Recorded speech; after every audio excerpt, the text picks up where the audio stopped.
Alright, so I have got some of the new Costco high intensity tactical LEDs, and some people have asked me to point out some of the good and bad features of them, so that's what we're going to do here. Just looking at the box here, you see some of the key features of the low battery indicator light, which comes on the tail cap. The electronic optimizer, which supposedly maintains constant output for the entire length of the battery. It's got high and low beam, which aren't that much different, but we'll look at those in just a minute. There's an emergency strobe light, which also works good for tactical purposes. Adjustable focus, which doesn't really work. A momentary switch, which is okay. I'll show you that in a minute. Water resistant and shockproof up to 1 meter, and we'll test that in just a minute as well. On the table here, I've got two other flashlights. One is a Surefire backup, which is kind of my standard that I carry most of the time, and here's the Costco light next to it, and then another light that's sold by Costco that's from Dorsey, and it's also an LED light. Now, one of the big differences is the Surefire light costs $70 to $100, and the Costco light, or as it says on the actual flashlight, Techlite, is $15 for 2 lights with batteries, and it uses AAA batteries, as you can see, instead of the I think it's CR 1023 or CR 123 batteries. So let's take a look and see how it works. I'm going to turn off the lights for a minute.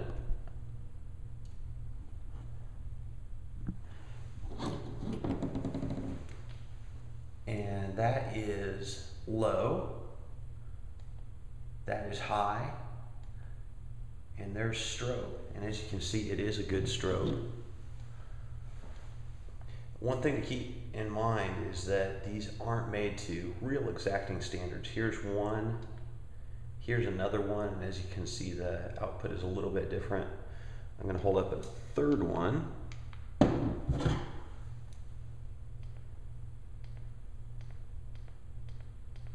as you can see, the color is very different on them. One is kind of white and the other is an off color. They are both fairly bright. The focusing, I'll show you how it works, or more accurately, doesn't work. As I go through it, it really doesn't change the beam that much. There's a little bit of a difference, but not a whole lot. And it does have a momentary on feature, so I'm going to turn it off and hit the momentary on, and it will go on. You can also go from high, hold down the button, and it'll turn off. Now, next to a Surefire, there's really no comparison. You're not looking for a Surefire with this. Surefire beam, while only I think 80 lumens, is it's a much cleaner beam, and that's just, you get what you pay for in that case. Looking at the Dorsey beam, it's way better than the Dorsey beam. So now I'm going to flip the lights back on, and we're going to take a look and see what this does with tossing it. And I'm just going to turn it on high and toss it up in the air and see if it still works when it hits the ground. That one works fine. Try another one. That one works fine as well. And a third one. And it works fine. So not a very scientific test, but when you see the 3.2 feet or 1 meter shock rating on it, it appears that these three will take a little bit more than that. Now, one thing to keep in mind is, as with the different color of light and intensity of light, these lights are not made to exacting standards.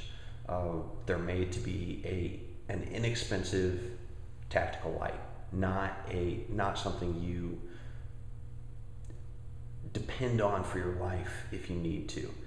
You really want to have high quality light, but you can put one of these all over the place, and where you just can't do that with a Surefire light or other expensive tactical lights. So we hope that helps. Again, go on over to secretsofurbansurvival.com for lots more information on urban survival and equipment for urban survival. Thanks.